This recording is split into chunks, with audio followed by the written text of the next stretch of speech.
Good evening विद्यार्थियों, कैसे हो? आई होप बहुत अच्छे होंगे। और आज की क्लास हम लोग स्टार्ट करते हैं। आज का टॉपिक क्या है एक बार समझ लीजिए। आज का टॉपिक हम लोग पढ़ेंगे प्लेसेंटा और प्रसव और दुग्ध स्रावर। इससे पहले वीडियो में आप लोग पढ़ चुके हैं कि प्लेसेंटा क्या होता है, कैसे भ्रूण का विकास होता है, ये सारी बात आप पढ़ चुके हैं। अगर जो बच्चा नहीं देखे होगा वीडियो तो पीछे जा करके एक बार उस क्लास को पूरा देख लेगा, फिर आएगा, तब आपको ज़्यादा समझ में आएगा। और दूसरी बात, हम लोग इसे अंतरोपण, भ्रूणी परिवर्धन और भ्रूणी परिवर्धन में होने वाला है क्या क्या हार्मोन्स बदलाव, शारीरिक बदलाव क्या क्या होता है, ये सारी बात हम लोग पढ़ चुके हैं। और आज का टॉपिक हम लोग पढ़ने वाले हैं कि इसमें प्लेसेंटा बनता है, प्लेसेंटा के बाद एम्ब्रियो बनता है, एम्ब्रियो डेवलप होने के बाद क्या होता है, प्रसव होता है, दुग्ध स्रावण होता है। इसमें हम लोग आज पढ़ने वाले हैं। तो देखिए, चलिए स्टार्ट कर देते हैं अपनी अगली क्लास को। और इसमें देखिए, पहला मैं आपको कल ही बताया था कि कुछ प्लेसेंटा कैसे बनता है। ठीक है, प्लेसेंटा का काम क्या होता है। ठीक है, प्लेसेंटा का काम क्या होता है, प्लेसेंटा क्या कार्य करता है और ये कब बनता है, कैसे बनता है, ये बात आपको बताया गया था। तो देखिए, प्लेसेंटा पहले से तो बना नहीं रहता है। ठीक है, जैसे ही इम्प्लांटेशन होता है, जिस कंडीशन से इम्प्लांटेशन होगा तो उसके टोनोप्लास्ट, मैंने बताया था कि जो ट्रोफोब्लास्ट है वही ट्रोफोब्लास्ट क्या करती है, बाद में उंगली नुमा संरचना बना लेती है और to connect of the uterus wall and embryo, दोनों के बीच का ये कनेक्टिंग होता है। ठीक है ना, यूट्रस वाल जो माता होती है यूट्रस वाल के कनेक्टिंग का काम करती है और एम्ब्रियो के बीच का कनेक्टिंग का काम करती है। क्योंकि अगर मैं कह दूं, ठीक है, जैसे अगर कह दिया जाता है कि जैसे ब्लड ग्रुप को ले लो, तो बताया गया था कि ब्लड ग्रुप एक अनुवांशिक वाहक होता है। तो अगर अनुवांशिक वाहक है तो सीधी सी बात है माता पिता से तो आएगा। अगर मैं ये भी आपको बताया जाता है कि भैया अगर किसी का ब्लड ग्रुप ए है और किसी का बी है, ठीक है, अगर ए वाले को बी वाले को चढ़ा दिया जाए तो उसकी डेथ हो जाएगी। जैसे मदर का ब्लड ग्रुप प्रेजेंस अब ए पॉजिटिव है, अब बच्चे का मान लो बी है। ठीक है, ये तो मदर और फादर के जेनेटिक्स पर डिपेंड होगा, सीधी सी बात है, उसकी इस पे ही डिपेंड होगा ना कि कैसा बनेगा। मान लो जो एम्ब्रियो इसमें जैसे ही मेसोडर्म अवस्था आती है, वो अगर ब्लड बी बन जाए तो माता के और बच्चे का ब्लड ग्रुप अगर मैच कर जाएगी तो सीधी बात है बच्चा की डेथ हो जाएगी। और इसमें मैंने एक डिजीज भी बताया था कि ऐसा कभी कभी होता है कि किसी का अगर ब्लड ग्रुप मम्मी का जो है माइनस नेगेटिव है और पापा का ब्लड ग्रुप पॉजिटिव है, तो ऐसे कंडीशन में RH फैक्टर पर ऐसा होता भी है। ठीक है, RH फैक्टर मैंने बताया था कि RH फैक्टर में ऐसे एम्ब्रियो में केस देखा गया है, ऐसे केस बहुत सारे देखे गए हैं। लेकिन जो प्लेसेंटा होता है, प्लेसेंटा का सिर्फ यही रोल होता है कि जैसे कि टॉक्सिन, पॉइजन से उसको बचाना, साथ ही साथ जो ब्लड होता है उसको उससे दूरी रखना। माँ का ब्लड ग्रुप अलग होगा, बच्चों का ब्लड ग्रुप अलग, उसमें नहीं जा सकता। प्लस और दोनों कनेक्टिंग का काम कैसे करता है कि जैसे फूड को देना, ठीक है, फूड उसको पहुंचाना, फूड एम्ब्रियो को पहुंच जाता है माता के शरीर से। ऑक्सीजन कहाँ से लेगा, जैसे हम लोग कहते हैं बाहर नाक के माध्यम से ऑक्सीजन को टेकअप करते हैं, बट उसमें ऑक्सीजन कैसे पहुंचेगा, तो उसमें ऑक्सीजन पहुंचने के लिए प्लेसेंटा ही एक रोल होता है, जो वो कनेक्ट रहता है माता के शरीर से और उसके यूट्रस के वाल से कनेक्ट होता है ताकि उसको ऑक्सीजन सप्लाई मिल सके। प्लस आप कहते थे कि बच्चा जब इतना बड़ा सा हो जाता है, वहाँ चलने फिरने 5 महीने में चलने लगता है, तो आपके मन में ये विचार आएगा कि सर अगर बच्चा चलने लगा, मूवमेंट किया तो ऊर्जा बनेगा तो उसमें जो वेस्ट मटेरियल होगा, अपशिष्ट पदार्थ, जो हानिकारक पदार्थ होगा, वो कहाँ जाएगा, है ना। ये बात सोचनी होगी कि वो कहाँ जाता है, आखिर माता के शरीर से तो माता के ही निकलता है, चलो, लेकिन उसके शरीर से कैसे जाएगा। तो कहता है कि वो प्लेसेंटा के ही रोल होता है, जो कनेक्टिंग करता है एक दूसरे से, वो प्लेसेंटा ही ऐसा करता है, प्लेसेंटा से माता के शरीर में जाता है, माता के शरीर से उत्सर्जी अंगों द्वारा बाहर निकल जाता है।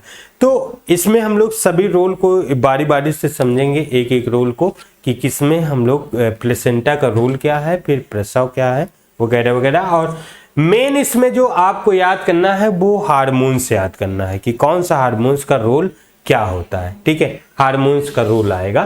तो देखिए प्लेसेंटा यानी अपरा बोलते हैं, प्लेसेंटा को हम लोग जो बोलते हैं अपरा भी बोलते हैं। ठीक है ना, ये बात आपको याद रखना चाहिए, अपरा या प्लेसेंटा, या कभी लिखा होता है आवरा। ठीक है ना, आंवला, आंवला के नाम से भी जानते हैं बहुत सारे लोग जो है, अलग अलग नाम से, अलग अलग बुक में अलग अलग छपा है। ठीक है, तो कोई बात नहीं।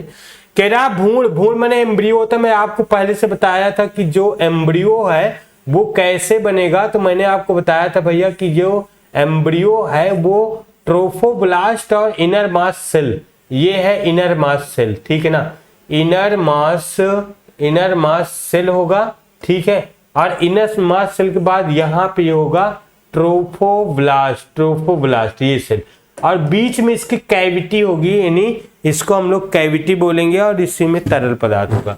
तो कह रहा एम्ब्रियो के अंतरोपण, इम्प्लांटेशन। इम्प्लांटेशन कब होता है, मैंने बताया कि जब इनर मास सेल और ट्रोफोब्लास्ट और कैविटी बनेगा तो यही पूरा का पूरा एम्ब्रियो क्या होगा, इम्प्लांटेशन कर जाएगा, अर्थात जो माता की गर्भाशय की वाल है, यूट्रस वाल है, उसमें जाकर के ये इस कंडीशन पे धस जाएगा।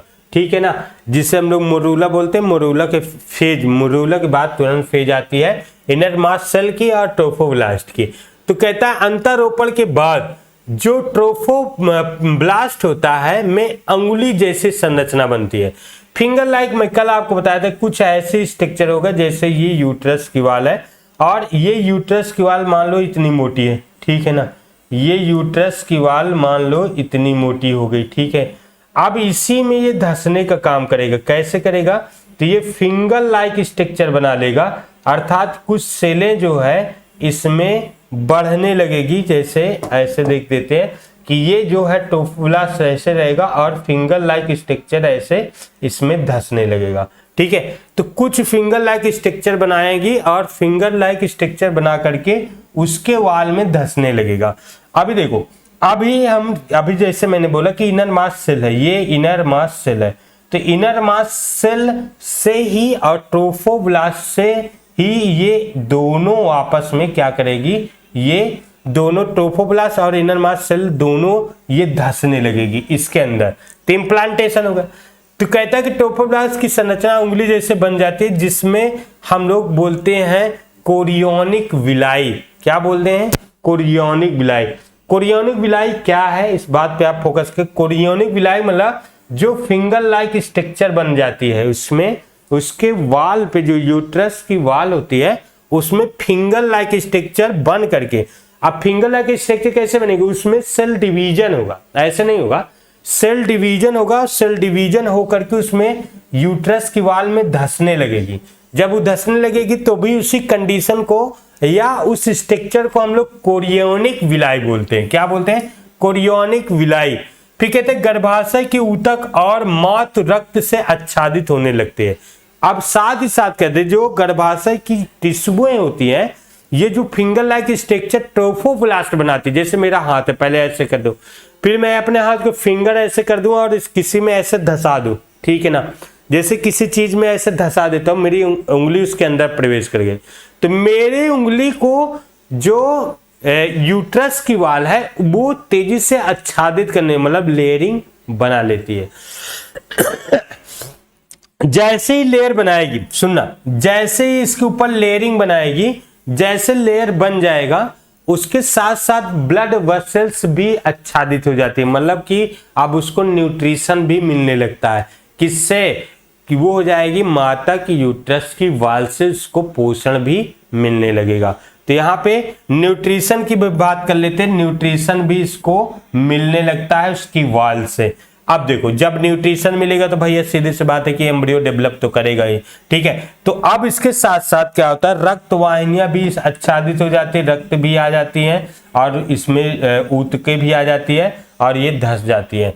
फिर कहता है जो माता शरीर और गर्भाशय के ऊतक एक दूसरे के साथ अंतरानुगीत हो जाते हैं, जो मात्र शरीर और भ्रूण के साथ एक संरचनात्मक स्ट्रक्चर बनाते हैं, इसी को अपरा कहते हैं।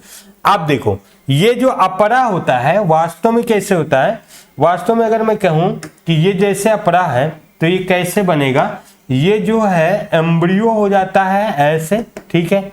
और एम्ब्रियो के बाद ये मैंने कहा कि एक स्ट्रक्चर से ये ऐसे एक स्ट्रक्चर बना लेगा ऐसे, क्योंकि ये जो स्ट्रक्चर बन रहा है माता का जो गर्भाशय है, ये मैं हरा कर दिया, ये मदर का क्या है, यूट्रस की वाल है, ठीक है। अब यूट्रस की वाल और ये जो रेड है, ठीक है ना, ये है प्लेसेंटा।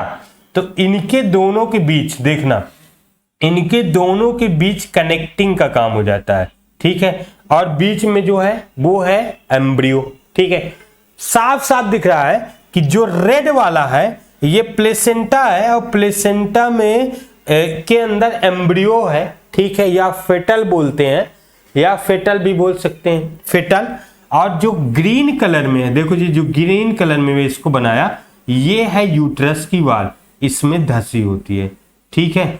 ये यूट्रस की वाल, इसमें यूट्रस की वाल है और इसी से ये आदान प्रदान का करता है। डायरेक्ट जो है यूट्रस की वाल से, आप सोचे कि डायरेक्ट जो है यूट्रस की वाल से डायरेक्ट भोजन का आदान प्रदान या वेस्ट मटेरियल का आदान प्रदान हो जाए, तो डायरेक्ट जो है माता की यूट्रस से वाल से नहीं होता है, वो प्लेसेंटा ही उसका का रोल होता है इसको आदान प्रदान करने का, ठीक है। चलो आगे चलें।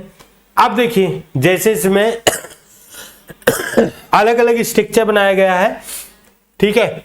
नोट, अब देखो अपरा क्या करता है, जो प्लेसेंटा होता है वो भ्रूण को ऑक्सीजन देता है। मैंने पहले से बताया था कि ये सप्लाई का काम करता है, अदा दोनों का टॉक्सिन, या जैसे मान लो माता के शरीर में टॉक्सिन चला गया, या चाय पी ले उत्तेजित पदार्थ, या चाय कॉफिन या कुछ भी उत्तेजित पदार्थ अगर ले रही, कोल्ड ड्रिंक ले रही है ना, कोको कोला ले रही, कुछ भी, तो अगर माता जो है कोई उत्तेजित पदार्थ ले रही है तो बच्चे के ऊपर प्रभाव ना पड़े, वो प्लेसेंटा का काम होता है, ठीक है ना।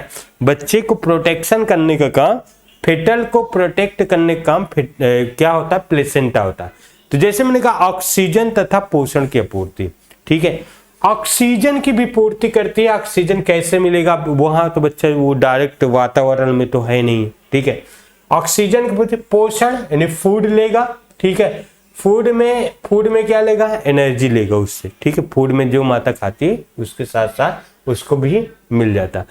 कहते हैं कार्बन डाइऑक्साइड कैसे जाएगा, तो कहते हैं कार्बन डाइऑक्साइड भी नाभि जो होती है, ठीक है, प्लेसेंटा के साथ एक नाभि जुड़ी होती है, तो नाभि से प्लेसेंटा जुड़ा होता है, ठीक है। नाभि से प्लेसेंटा जुड़ा होता है, तो नाभि को ये क्या करेगी, नाभि को कार्बन डाइऑक्साइड और उत्सर्जी पदार्थ, वेस्ट मटेरियल, जैसे मैंने कहा अमोनिया है, यूरिया है, यूरिन है, ठीक है। तो यहाँ पे अपशिष्ट पदार्थ या उत्सर्जी पदार्थ क्या हो जाएगा, अमोनिया ले लो, ठीक है, अमोनिया, यूरिया, ठीक है, यूरिन, ये सब इसको उत्सर्जी पदार्थ के रूप में ट्रांसफर करेगी, ठीक है। तो अपशिष्ट पदार्थ अमोनिया, यूरिया और यूरिन को ये क्या करेगी, नाभि के द्वारा प्लेसेंटा इसको छोड़ देगी, ठीक है ना। कौन छोड़ेगा, पहले ध्यान से सुनना, ठीक है। जो एम्ब्रियो है, एम्ब्रियो यहाँ पे फीस में आपको ला देता हूं, ये इस डायग्राम को देखिए, जैसे ये एम्ब्रियो है, यहां से ये मान लो यूरिन छोड़ा, ठीक है। तो ये यूरिन छोड़ेगा तो ये नाभि द्वारा, ये बीच में है नाभि कॉर्ड, ठीक है, नाभि है, और ये किसको देगा, प्लेसेंटा को देगा, ठीक है। प्लेसेंटा लिया, प्लेसेंटा किसको दिया, इसके वाल पे चला गया, किसके वाल पे, माता के यूट्रस के वाल पे। माता के यूट्रस के वाल में चले जाएगा तो वहां पे ब्लड वाहिनियां होगा, वो खींच करके माता के वेस्ट जो मटेरियल है उसके साथ मैच करा देगा और शरीर से बाहर चला जाएगा, यहाँ पे आएगा। तो मैंने कहा बाहर निकालने का काम करता है। फिर नोट नंबर दूसरा, अपरा और भ्रूण, प्लेसेंटा और जो फेटल के बीच जो है एम्ब्रियोनिक कॉर्ड यानी नाभि रज्जु द्वारा पदार्थों का अंदर लाने और बाहर ले जाने का कार्य करता है। पहले ही मैंने बताया था कि जो एम्ब्रियोनिक कॉर्ड होता है यानी नाभि रज्जु होता है, जिसे हम लोग अपनी भाषा में नाड़ा भी बोलते हैं ना, ठीक है। नाभि काटा जाता है, जन्म के बाद जो है नाभि को क्या करती, नर्स जो होती है काटने काम करती है ना, और उसको बहुत ध्यान से काटा जाता है बच्चे की तरफ कट करके, उसको साफ ब्लेड से। इन्फेक्शन होने का चांस ज़्यादा होता है। पहले के जो प्रसव हुआ करता था, इसी के वजह से मतलब इन्फेक्शन माता को ज़्यादा होता था, इन्फेक्शन ज़्यादा हो जाता था, ठीक है ना। तो आजकल क्या है कि हॉस्पिटल में बच्चे जन्म लेते हैं तो वहाँ पे जो नर्स होती है वो बहुत साफ सुथरी ब्लेड का इस्तेमाल करती है। तो यहाँ पे देखिए नोट जो है कह रहा प्लेसेंटा एंड फेटल का जो कनेक्टिंग है, जो कनेक्ट का काम कर रहा है, वो क्या होता है, एम्ब्रियोनिक कॉर्ड होता है। वो क्या होता है, एम्ब्रियोनिक कॉर्ड। एम्ब्रियोनिक कॉर्ड क्या करता है, वो दोनों का कनेक्टिंग का काम करता है, यानी पदार्थों का आवागमन कराता है।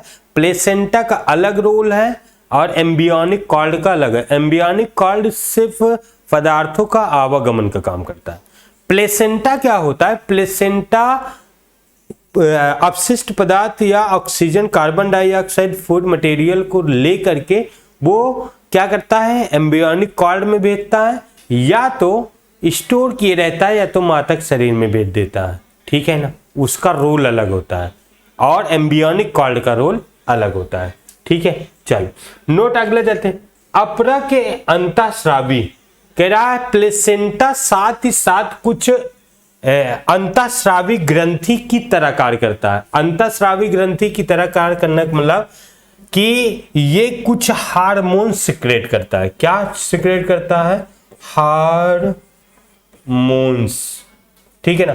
कुछ हार्मोन सिक्रेट करता है, ये बात आपको भी जानना है कि ये अंतःस्रावी ऊतक की तरह कार्य करता है, जैसे HGC, ठीक है ना, ह्यूमन कुरियोनिक गोनाडोट्रोपिन, HPCL, ठीक है, और एस्ट्रोजन, प्रोजेस्टेरॉन आदि ये निर्मित करता है। जैसे देखिए एस्ट्रोजन भी ये सिक्रेट करता है। क्या, एस्ट्रोजन।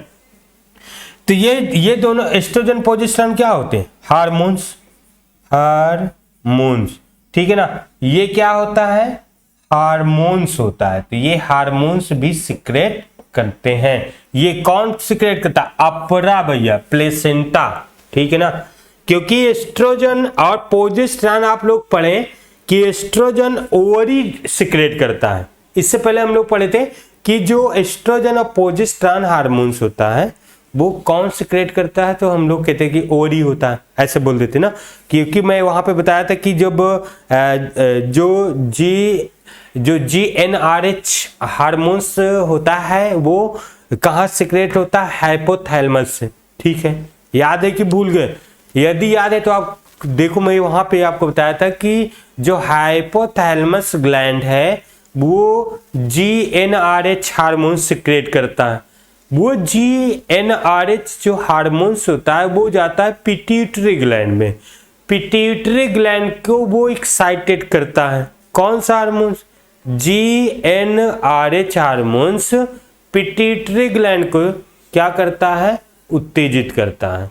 पिट्यूटरी ग्लैंड देन क्या करती है, वो भी एक्साइटेड होकर के कुछ हार्मोन छोड़ देती है, और वो दो हार्मोन छोड़ती है, ल्यूटिनाइजिंग हार्मोन्स और FSH हार्मोन्स। दो हार्मोन छोड़ती है, कौन, पिट्यूटरी ग्लैंड, LH और FSH, ठीक है। LH मतलब luteinizing hormone, follicle stimulating hormones, FSH follicle stimulating hormone secrete कर देती है। कौन सिक्रेट करता है, तो पिट्यूटरी ग्लैंड करता है। देन क्या होता है, पिट्यूटरी ग्लैंड जैसे उसने दो हार्मोन सिक्रेट किया, LH और FSH, वो तुरंत जाकर के ओवरी में जाती है। कहां पे जाती है, ओवरी में जाती है। ओवरी एक्साइटेड हो जाती है, उसके बाद ओवरी दूसरा ग्लैंड, ठीक है। ओवरी जैसे एक्साइटेड हो गई तो मैंने कहा ओवरी एक्साइटेड होकर के वहां पे हार्मोन सिक्रेट करती है। ओवरी वो हार्मोन्स होता है एस्ट्रोजन और प्रोजेस्टेरॉन, दो हार्मोन्स में बताया, एस्ट्रोजन और प्रोजेस्टेरॉन, दो हार्मोन्स वो सिक्रेट कर देती है।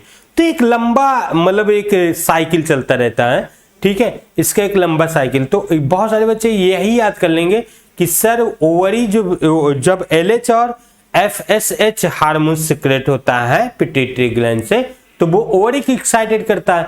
ओवरी एक्साइटेड होकर के एस्ट्रोजन और दूसरा प्रोजेस्टेरॉन हार्मोन छोड़ देगा। लेकिन कुछ भैया यहां भी बात है, समझ रहे, कुछ बात प्लेसेंटा भी है, प्लेसेंटा भी कुछ एस्ट्रोजन और प्रोजेस्टेरॉन छोड़ती है, यहां पे ये बात याद रखना।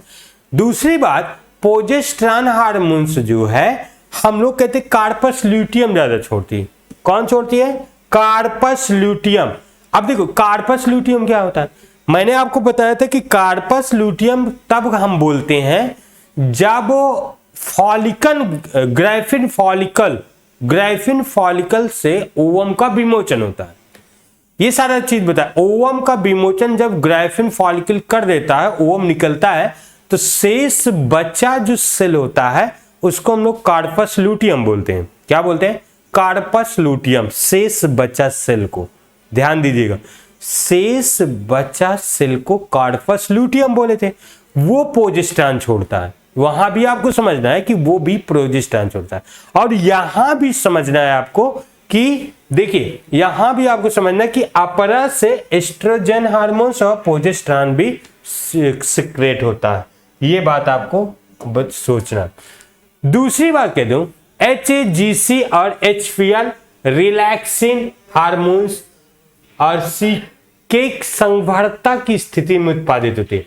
जैसे ही फ्रीक्वेंसी होती है, साथ ही साथ ये अपरा क्या करती है, प्लेसेंटा का काम क्या होता है कि बहुत सारे हार्मोन छोड़ने लगती है, ठीक है ना, बहुत सारे हार्मोन्स छोड़ने लगती है। जैसे मैंने कहा HGC, HPL, relaxin hormones, estrogen hormones, progesterone hormones, ये सब की सब अधिक मात्रा यानी फीमेल के बॉडी में ये अधिक मात्रा में सिक्रेट होने लगता है। दूसरी बात आते हैं नोट पे, एस्ट्रोजन, प्रोजेस्टेरॉन और कार्टिसोल और प्रोलैक्टिन, थायरॉक्सिन, ये सभी हार्मोन्स को आपको याद करना। देखो कौन कौन से, एस्ट्रोजन, प्रोजेस्टेरॉन, कार्टिसोल और प्रोलैक्टिन, ठीक है। एक एक बात देख लो यहां पे, ठीक है। देखो ये सारे हार्मोन्स हैं, ठीक है, इस सारे हार्मोन्स को आपको याद रखना। याद देखो कहां तक मैंने बताया, मैं आपको बताया कि कहां तक, सुनिए। ये है एस्ट्रोजन, प्रोजेस्टेरॉन, कॉर्टिसोल और प्रोलैक्टिन और थायरॉक्सिन, ये सारे हार्मोन प्लेसेंटा से निकलने लगता है। किस कंडीशन में निकलता है? फ्रेगनेंसी के कंडीशन में। और यही को बताया जाता है यही हार्मोन जो होता है ब्लड में इसकी मात्रा को बढ़ाने का काम करता है। ब्लड में क्या करता है? इसकी मात्रा को बढ़ाने का काम करता है। दूसरी बात, यदि हार्मोन संवरता के समय माता के रक्त में बढ़ जाता है, इसमें हमने कहा कि ये जो हार्मोन्स है estrogen, progesterone, cortisol, prolactin, thyroxine, साथ ही साथ कौन कौन से, रिलैक्सिन, साथ ही साथ HGC और HPL, ये सारे हार्मोन्स की सिक्रेशन बढ़ जाता है, जो संवरता को बनाए रखने के लिए आवश्यक होता है। ये क्या करता है? प्रेगनेंसी को बनाए रखता है। एक बात समझिए, जैसे कभी कभी ऐसा होता है, ऐसे बहुत रेयर केस में होता है कि कोई माता जो है, ठीक है, इसके प्रेगनेंसी की अवस्था में क्या होता है कि इस प्रेगनेंसी की अवस्था डेड हो जाती है ना। डेड होने का कारण उसमें क्या है? ये बहुत सारे हार्मोन्स होते हैं, ठीक है। ऐसा प्राय हम लोग देखते हैं कि बहुत सारे कंडीशन में जो होता है प्रेगनेंसी में, वो क्या होता है कि बच्चा फेटल की अवस्था में डेड हो जाता है। तो वो हार्मोन्स का ही कारण होता है, या अगर हार्मोन्स कम बनेगा तो वो डेड होने के चांस ज्यादा होता है, ठीक है। चलो फिर कह रहा है, मानव में 1 महीने के संवरता के बाद भ्रूण में हृदय बनने लगता है, जिससे स्टेथोस्कोप द्वारा आराम से सुना जा सकता है ना। कहता है एक मंथ में कौन सा अंग बनता है, तो बच्चा बोलता है कि सर वो बनता है क्या, वो क्या बनता है बेटा, वो बनता है हार्ट। ठीक है, चलो। प्रेगनेंसी के दूसरे माह के अंत तक पैर बनने लगता है और उंगलियां बनने लगती है। दूसरे माह, ठीक है ना, दूसरे महीने तक। ठीक है, फिर क्या है, 12 सप्ताह तक पहली तिमाही के लगभग सभी अंग बन जाते हैं। 5वें माह के समय पहली गतिशीलता मूवमेंट आती है। ठीक है, सिर पर बाल आते हैं। दूसरी तिमाही अर्थात 24 सप्ताह तक शरीर पर बाल, पलकें और बरौनियां अलग हो जाती है। 9वें माह के 9.5 महीने 9.5 माह तक एम्ब्रियो एकदम विकसित हो जाता है, एकदम डेवलप। ठीक है, फिर वो तैयार होता है प्रसव के लिए। ठीक है, किसके लिए, प्रसव के लिए तैयार हो जाता है। तो यहां पे आ जाएंगे प्रसव वाले में। देखिए कह रहे मानव में जो प्रेगनेंसी की औसतन अवधि 9.5 माह होती है, जिसे हम लोग गर्भावधि कहते हैं या गैस्ट्रेशन पीरियड कहते हैं। मनुष्य का अलग होता है, हर एक स्तनधारियों का अलग अलग होता है, समझना, अलग अलग स्तनधारियों में अलग अलग होता है, ये बात आपको समझना है। जैसे कहता है हाथी में कितना होता है, एनसीईआरटी लिखती है कि जैसे एलिफेंट की बात करते हैं, हाथी की बात करते हैं, तो हाथी में कितना होता है, तो हाथी में बताया जाता है भैया लगभग 3 साल। कितने साल, 3 साल, 1-2 दिन में भैया 3 साल के करीब होता है, समझ ना। तो जो मेमेलियन है, जो प्राइमेट से मेमेलियन है, उसमें अलग अलग जो है गैस्ट्रेशन पीरियड भी होता है। ठीक है, जैसे मनुष्य में 9.5 माह होता है। जैसे गाय में, काऊ में की बात करते हैं, तो काऊ में भी लगभग 9.5 माह होता है। ठीक है ना, तो अलग अलग आप अपने आसपास विचार करें कि किस में क्या, बकरियों में कितना होता है, भेड़ों में कितना होता है, हाथी में 3 साल तक होता है। तो अलग अलग जो है गैस्ट्रेशन पीरियड भी होता है, सब में एक बराबर नहीं होता है ना। जैसे डॉग में कितना होता है, तो ऐसे आप लोग देखेंगे। ठीक है, प्रेगनेंसी के अंत के पीयूष ग्रंथि, पिट्यूटरी ग्लैंड, देखिए मैंने शुरुआत से बताया था कि पीयूष ग्रंथि जो है शुरुआत में जो मेंस्ट्रुअल साइकिल चल रही थी तब पर भी रोल निभाती है और प्रसव के समय भी रोल निभाने लगती है, समझ रहे ना। मेंस्ट्रुअल साइकिल किस समय रोल निभाती है, तो रोल निभाने का मतलब कि आपकी हार्मोन सिक्रेट करती है। कौन सा हार्मोन्स होता है, 2 हार्मोन सिक्रेट करती है, LH और FSH। ठीक है ना, 2 हार्मोन्स वहां सिक्रेट करती है और यहां भी हार्मोन सिक्रेट करने लगती है। सोचिए इसका दोनों रोल होता है, पिट्यूटरी ग्लैंड, मेंस्ट्रुअल साइकिल और दोनों समय, प्रसव के भी समय, इस कंडीशन में भी ये रोल निभाने लगती है। देखो कैसे, तो कहता है जो पीयूष ग्रंथि है, पिट्यूटरी ग्लैंड है, ऑक्सीटोसिन और कार्पस ल्यूटियम से रिलैक्सिन हार्मोन्स का स्रावण होने लगता है। 2 बात यहां पे याद है, पिट्यूटरी ग्लैंड से ऑक्सीटोसिन हार्मोन। ऑक्सीटोसिन हार्मोन्स का मेन रोल क्या होता है, समझ है ना। ऑक्सीटोसिन और कार्पस ल्यूटियम से रिलैक्सिन हार्मोन, समझ है ना।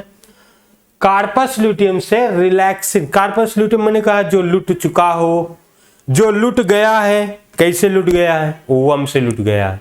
उसने क्या किया कि ओवम का विमोचन किया, ओव्यूलेशन कराया और लुट गया।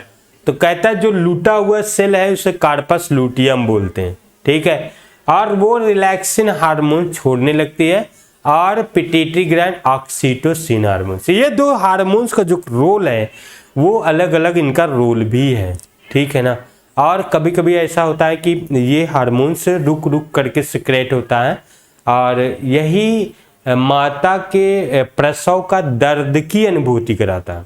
ठीक है ना, माता के जो देखिए जो वाल है, यूट्रस की वाल है, 3 वाल है, मैंने आपको बताया था, एक है इंडोमेट्रियम, ठीक है, और मीसोमेट्रियम, और एक होता है अंतःस्तर। अंतःस्तर में हम लोग आते हैं तो उसमें मैंने बताया था कि change of the menstrual cycle, वो मेंस्ट्रुअल साइकिल के कंडीशन में चेंज होती है।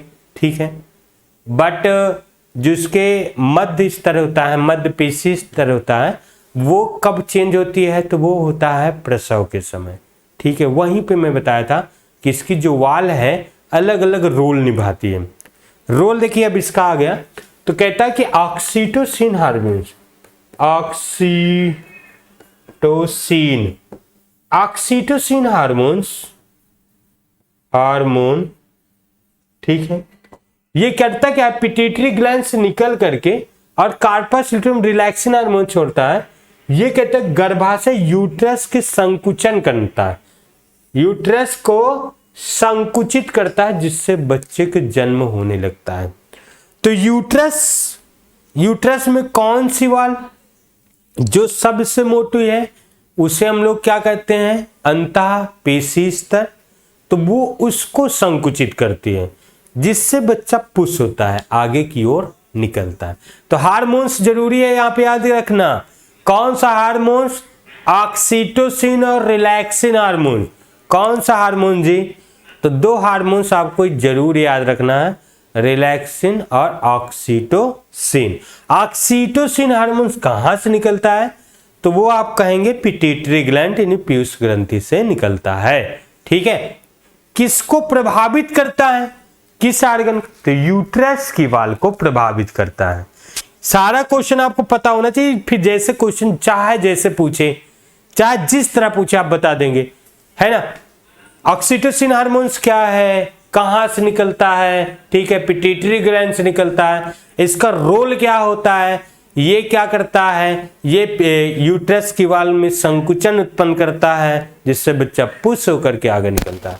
तो वर्ण का काम कराता है ना जन्म के लिए, वर्ण चाइल्ड के जन्म के लिए ये जरूरी होता है। फिर चलिए आगे चलते हैं, यहां पे आ जाए। यहां से देखिए तो कह रहा है कि अब कुछ इसमें नोट्स बात है। नोट बात क्या है उसको हम लोग बताते हैं। सीधे सावधानियां हटे तो दुर्घटना घटी।